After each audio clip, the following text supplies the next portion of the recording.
Kent MP Craig Mackinlay's election aide Marion Little has denied she deliberately omitted expenses for hotel accommodation on the party's returns. South Thanet Conservative MP Mackinlay is standing trial into alleged election fraud during the 2015 general election.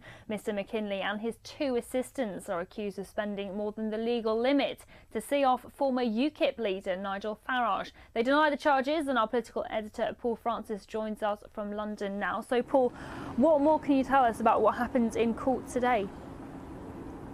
Well, as you say, Louisa, today the court heard another day of questions to Marion Little about the expenses returns in South Thanet, and she was led through what were a fairly complicated series of emails and correspondence relating to events planned for the campaign, during the campaign, and she was questioned directly, as you say, about whether she had deliberately omitted expenses, some expenses on hotel accommodation, to which she said no, she hadn't.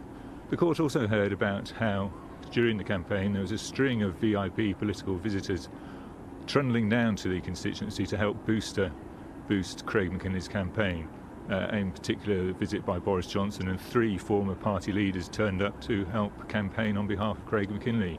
But she said those activities were regarded as national expenditure rather than local expenditure. Now, the court also heard that the campaigners produced a flyer about Manston, and they've made a point about that. What more can you tell us about this?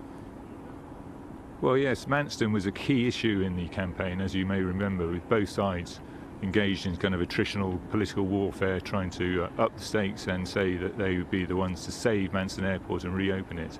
And she was asked about a flyer which was produced setting out the Conservatives' promises on Manston, and was asked again directly about whether these flyers were attributable to local expenses or national expenses, and she said they were attributable to both.